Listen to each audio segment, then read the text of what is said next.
Well, we're going to start off here with the press briefing. Again, at this moment in time, the third set of classified documents has already been found. It was found the day before this during the evening. We're going to find out what the process was for all this stuff that's been taking place. We're going to find out if she knew. We're going to find out if it was the White House strategy all along to not notify the reporters nor the American public. Folks, I'm telling you, this one is off the charts. Without further ado, let's go ahead and look at this first reporter asking her about the process that's been taking place this entire time. Go ahead, Mary. Aside from the special counsel, aside from this review, I just have a question about process and classified documents and their handling, because I think there's some confusion amongst the public and even in this room. What is the process to make sure that classified documents aren't accidentally or intentionally taken when a president or vice president leaves office? What's the protocol, or is this sort of just a self-review system? It's a good question. I would, on the process and how that works, I would certainly refer you to the White House counsel's office. They would know that. They can walk you through that. My colleagues there, and I know many of you have been in touch with my colleagues in the last 24 hours, in direct touch, and answering many of your questions. So I would refer you to them on the specific process, so that they will certainly guide you in the right way. Folks, hold on a moment here. We just spent 2 days before this, a Wednesday and a Thursday, listening to you say you're the most transparent administration ever. You're always saying every press briefing, let's be clear, let me be clear about this or that. You've been talking about this process, I'm going to put in air quotes, process, for literally an entire week. Nobody, including myself, nobody in that room knows what you are talking about. Phil Wegman gave it a nice little opportunity and a jab on January 12th, Thursday of last week, the day before this took place, to ask you, hey, what is the process? What in the process is stopping the president to see what these classified documents are, since he is the president of the United States? And her answer again was, the process is the process. So now we're here on Friday. Everybody's trying to figure out what the hell's going on. What is the process for all this? And her answer is, well, I'm going to refer you to somebody else. So you don't know what the process is, but you're going to tell everybody else that we're following a process. How do you know that you're actually following the process if you don't know what it is?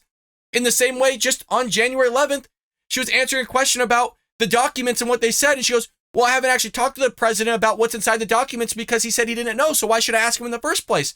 Which there's sound logic there, but why don't you take that sound logic to what we're talking about here in terms of the process? Your head's spinning right now, probably. What the hell? That's how I feel. But as far as you know, is it ever okay for classified documents to be mixed with personal evidence? What I can say, what I can say is what the president has said before, what I have said multiple times. We take this very seriously. The president takes classified information, classified documents very seriously. But look, I've said this before. We have addressed this issue multiple times at length, and we have been fully cooperating with the Department of Justice, and now we will be doing the same with the Special Counsel's Office, just to be prudent here and just to make sure that we are consistent. I would refer you anything that is related to this, as it relates to the review, to the Department of Justice or my colleagues at the White House Counsel Office, and we see it as the best way to move forward. We want to respect the process, and so that's what I'm going to do. I'm going to refer you to the Department of Justice. Just to be clear, you're confident he followed whatever protocol was in place? Again, this is something that he takes very seriously, the president, when it comes to classified documents, when it comes to classified information. I'm not going to go into any specifics from here. If you have any questions, anything further that's related to the review, or I will refer you to the Department of Justice or my colleagues over at the White House Counsel's Office, who I know many of you who I'm staring at right now has been in close touch. Good. Hold on. She can't actually say whether she's confident that the president followed the process, but every other word out of her mouth is about the process. But then when she's asked about it, she just talks about the process again, but not actually giving details about the process. And you heard her just say it right there, I'm not going to be specific about anything. What? Like, what? This is what we've been dealing with all freaking year. We've been dealing with this lady, and now you got this huge bombshell of a story.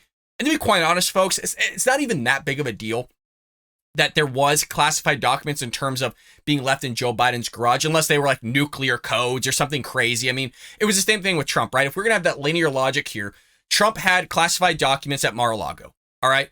And we don't know what they said. Still to this day, actually, we have no idea. Nobody knows what actually was inside those classified documents.